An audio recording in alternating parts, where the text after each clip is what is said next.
Ignition sequence starts. 6, 5, 4, 3, 2, 1, 0. Liftoff. We have a liftoff.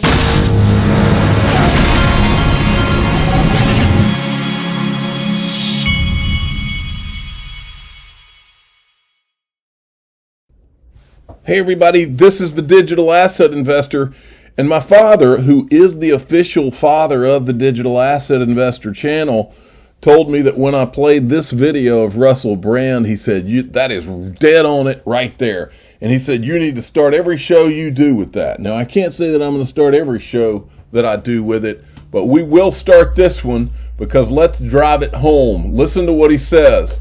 If you're so worried about it, don't fucking invest in it. The thing is with cryptocurrency, and what we need to protect you from, is that we can't currently regulate it and therefore predict its behavior and therefore accurately know when and how we should invest in it and therefore increase our own profits. You can see that would be a problem for us. We've got to protect you. We've got to protect you from us ever being poor and therefore beholden to you for money. And that would mean, I guess, we'd have to do what you wanted instead of what we wanted. And you can see why we'd want to protect you from that. I mean, dead on it, folks. This Ripple SEC case, it's not just about crypto. This case for me is symbolic of a government that has been up to no good for far too long and gotten away with it. And the people have finally had enough. And I'm going to drive that point home again a couple of days ago. What was it? On the 8th of March, okay? And I missed this. Gary Gensler was interviewed by this guy. Now, I think, don't quote me, but I'm pretty sure that this guy is the same guy that interviewed Bill Hinman, or it's him or he's with Yahoo Finance, back during the Bill Hinman speech. Okay. But anyway, Gary Gensler was on with him, and I watched a portion of it. And while I was watching it, I was getting so angry watching it. So what I did is I decided I would put a whistleblower alert together with Gary's own words. Okay. Now it's important as you watch this. Remember, the SEC sued Ripple. The SEC has never sued the guys that founded Ethereum. They've never gone after any of them. So while you watch this and your blood boils, remember that. It's important to have investor protection for crypto exchanges, for the lending platforms where people are transacting. The fascinating stuff is this permissionless ecosystem that's developing largely on Ethereum. We have lending borrowing systems, we have money market systems, we have payment systems, we have price stable token systems. Buying and selling crypto tokens, and have appropriate disclosure about the tokens themselves and protect the public from fraud and manipulation. Will there be a limit on the amount that a person could invest in Ethereum? A person can buy from any number of different identities. We may limit the size, the unit size of the sale, just to make it easier to disguise. Let's say if you're a whale and you want some privacy, you can buy 50,000 units and so nobody scares people with an enormous initial purchase. And that's really what we're looking at. And yes, as you said, the SEC has a role to play. Other agencies do as well, but the SEC has a role to play because Congress painted with a broad brush. And if you're raising money from the public, the public's anticipating some profit based on the efforts of those folks raising the money, that comes within the definitions of a security and the securities laws. And it's kind of straightforward. Right. So it's not the launch that we have. So we are going to start the Ether pre-sale in a couple of weeks. So the Ether pre-sale will be an opportunity for anyone to purchase Ether Ether is the internal currency inside of the Ethereum system, sort of like the XRP and Ripple. Now, is there a big window of opportunity for people to get in, or is it just like a one-day opportunity? No, it's something we're thinking of. It might be 45 days, it might be 30, it might be 60 days. Okay, so it's plenty of time, sort of an incremental thing, so the earlier you go. Yes, the earlier you get in, the better price you get. Congress saw that was an opportunity to mislead the public, to sell a sham transaction, that the public could make a decision, the basic bargain. The public gets to decide on their investments as long as those promoters raising money are giving full and fair disclosure, and there's basic laws about protecting against fraud, in essence, lies about what's going on. So if you are planning on investing several million US dollars with, then you can do that for multiple entities. How about them apples? Now, this right here is, I made sure I copied in all the right people. I said, this is an SEC gold mine. This case has it all. Where are you, Gary? Hester Pierce, Allison Heron Lee. And so this is the problem, folks. This is the elephant in the room. This is what they can't get around, because we have the video of their own arrogant words. We have the facts. We have the timeline. And these facts, according to John Deaton, are not in dispute. All right, moving along. And it doesn't go away unless you give us a level playing field. Then it goes away. That's all we ever wanted, was a fair, free market. But somebody out there didn't want that to happen. All right.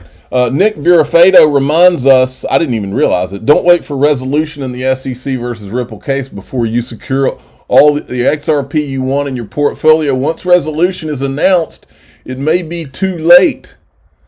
Well, there's another guy, one of the Rothschilds, that said, buy when there's blood in the water. Well, I don't think there gets to be more blood in the water than when the SEC is suing you. But I also don't believe that there's anybody listening to my voice at this point, with all the things that we've shown, that believes even Hester Pierce, or a source close to Hester Pierce, according to Eleanor Terrett, says that Hester Pierce doesn't believe the SEC is going to win the case. Against that backdrop, I think Nick Burafedo is dead on the money. No pun intended. Once resolution is announced, it may be too late. Link2 tweeted this. The digital asset company Ripple is available for investment on our Link2 platform. This is very same Ripple changing the way people and business interact globally. Unicorn, invest in Ripple right here. So you can go to linqto.com. I also have a link in the bottom of the description. These guys are a sponsor, and I am a customer. I have bought Ripple shares on the platform myself. Craig Dewitt, remember, Craig Dewitt was named vice chairman of the federal Faster Payment, what's it called? The Faster Payments Task Force. He's with Ripple. A United States CBDC may have the potential to support efficient and low-cost transactions, particularly for cross-border funds, transfers, and payments. That's from the White House executive order. XRP is ahead of the curve again. Then Ashish Bhalla also weighed in. Today's executive order definitely puts a stake in the ground on crypto like we haven't seen from the U.S. government. After years of crypto is only for money laundering, or crypto doesn't have any real use cases, this is a refreshing read. Beyond the specifics, the main message I take away is that the U.S. sees crypto as an opportunity to remain a technology leader globally. Same as in the 90s, bipartisan legislation that paved the way for the internet. One point that stands out is the acknowledgement that many in the U.S. and elsewhere are underserved by the current financial system, and that crypto will play a role in changing it by democratizing access to finance using crypto accompanied technologies. With clear regulatory guidance, we can continue to innovate and solve issues outlined in the executive order, financial inclusion and equitable access, as well as discover new use cases that have yet to be realized. All right. Then, now this is cool. Thinking Crypto. Go give him a follow right here at Thinking Crypto 1, and go to his YouTube channel. It's Thinking Crypto on YouTube. Give him a subscribe. He earned his stripes on this interview. I've seen several of these things posted. Here's the first one. This is Joseph Grundfest. Let me give you a little history before I play this video. What we know just from different things we've uncovered. We know that Joseph Grundfest was an advisor to Ethereum and to Ripple, current advisor to Ripple, I believe. We know that Joseph Grundfest advised Jay Clayton, do not file the lawsuit against Ripple. He said, don't file it because it'll hurt all these investors. He gave several reasons, but this is a guy who told Jay Clayton not to do it, and Jay Clayton did it anyway. And there's a lot of questions as to why he did it. Okay, but this is Joseph Grundfest talking to Thinking Crypto about this Ripple case and about what's going on with the SEC. And they're also being represented by attorney John Deaton. What are your thoughts on what's happening? And we see this in other aspects as well with AMC and meme stocks, as they would call it. What are your thoughts on this? My thoughts are, look, if people have a legitimate gripe, they've got the right to petition the government. All right. If they can put together the equivalent of, a group or a class or a trade association that wants to express their views as part of the litigation, bring it on. Absolutely. Well, something he mentioned there, I want to make sure I comment on. There are crypto trade associations that have been formed. One of them is the Blockchain Association that puts themselves out as a crypto trade organization. One of them is Coin Center. One of them is the Digital Chamber of Commerce. Not one of them, not one, to my knowledge, has announced that they're going to be helping John Deaton in any way at all. Not one of them has expressed any real support for Ripple. We saw the Chamber of Digital Commerce come out and say they were going to file, I think they were going to file some kind of amicus brief, and it was rejected and they never touched it again, which makes you wonder, since they haven't voiced any support for this case at all. These guys are all Bitcoin, Ethereum from what I can tell. Makes you wonder if they just filed it to provide themselves cover. Okay? And until we see them bring it back up, I'll keep asking, where are you crypto industry, supposed crypto industry groups, trade groups? You didn't put on your moniker, you didn't put we're Bitcoin and Ethereum group. You said crypto industry groups. That's what you called yourselves. So where are you? Where are you on the John Deaton case? Where are you on the Ripple case? We will continue to ask it. And by the way, just in case you don't know, we're asking it to thousands and thousands of people, not just on this channel, on other channels. And we'll keep asking it because apparently somebody needs to hold you accountable. If you didn't put crypto in general on the moniker, then we wouldn't be talking about this. But as long as you guys continue to act like you're this pro-crypto industry and don't go ahead and say, well, actually, we're just for Bitcoin and Ethereum, then we're going to keep talking about it. So you decide. All right, I'm going to I have to insert in some of these places, okay? Especially in our society, I would disfavor any approach that tries to shut people down. Right? If people, and this is about anything, all right? If people feel aggrieved, all right, by, treatment of XRP or by social policies or what have you, voice your grievances. That's one of the things that historically has made America great. Please do it respectfully. I agree. Do it respectfully. Please do it intelligently. Not sure we ever had that. But actually, we've had a lot of it on Twitter, a lot of intelligent analysis. We've had a lot of video of their own words. We've had a lot of timelines, pretty intellectual stuff, if you ask me. And those things, by the way, did I mention they're not in dispute, according to John Deaton? If we could have a little bit more respectful discourse rather than people just yelling at each other, it'd be a better place. Well, I don't know who he's referring to as far as yelling goes. Here's the problem, and here's the issue that a lot of these people in government don't understand. You step on the people's necks for long enough, and eventually you're going to lead to yelling. If you have politicians and bureaucrats that make it plainly obvious that they are not worried about what the people think, but are instead worried about Wall Street and what J.P. Morgan and those people think. If you make that abundantly clear for long enough, eventually you're going to go to a place where people are yelling and they are pissed off, okay? And that's how the world works. That's how anything works, okay? It's going to get to that place.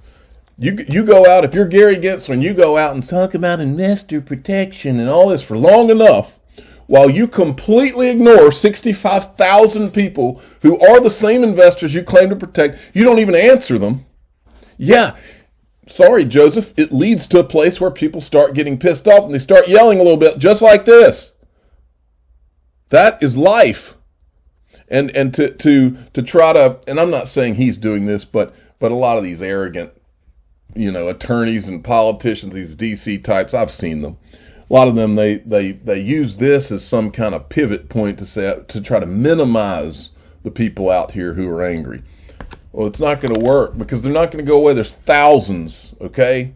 Thousands of the people that are rightfully so pissed. All right, enough on that. Moving along. And again, Joseph Grundfest is one of the good guys. I'm not trying to take anything out on him here. I'm just making a point. If the SEC wins, then we've got a crazy regime where we're going to try to fit, square pegs into round holes. That's not good for the peg. It's not good for the hole, and it's not good for the person trying to make an unnatural act happen. And if XRP wins, then arguably one of the very few cops we have on the beat winds up being weakened in a way that ideally you don't have them weakened. So, from a social perspective, you can say, look, no matter how this turns out, we're going to be losers. Right. And speaking of losers, you can thank Jay Clayton for all of this. And CNBC thought it was fit not to just not ask him about this or put a microphone in his face till he answers all the questions as to why he put everybody in this position. They hired him as a contributor. I mean, so now I'm going to show you this last one, and then we'll show you how fitting is it for Jay Clayton to be on CNBC this morning, commenting on the executive order, just nauseating. But John Deaton commented on this clip. Notice how Professor Grundfest says the lawsuit against XRP.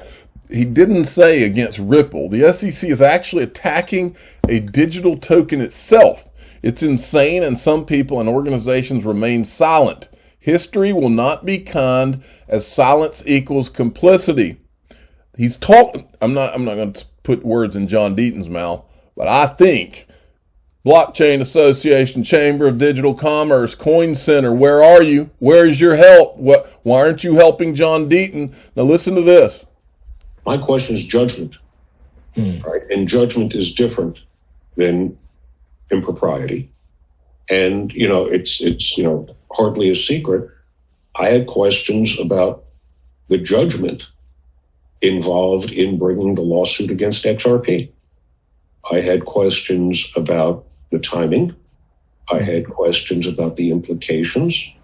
I had questions about policy. Is this a matter that's really best addressed from a social perspective by bringing a lawsuit, or is it better addressed by saying, let's look at our regulations? He's talking to Jay Clayton right there, folks, because Jay Clayton's the one he told not to do it. He actually wrote him a letter. And speaking of Jay Clayton, this was the perfect time to imagine, against the backdrop of all of this, folks, CNBC thinks it's a great idea to hire this guy as a contributor to be a talking head on their channel about crypto. The guy who created this whole mess. Including some form of stablecoin.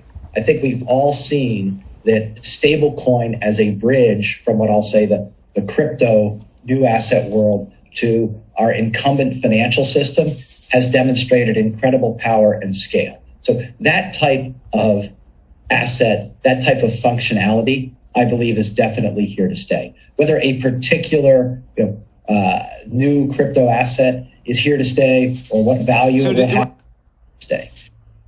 I'm the digital asset investor. I'm not an investment advisor. This is for entertainment purposes only. Please subscribe, hit the like button, and tell your friends and family that Jay Clayton is a contributor on CNBC because he's such a great hire after he created this mess.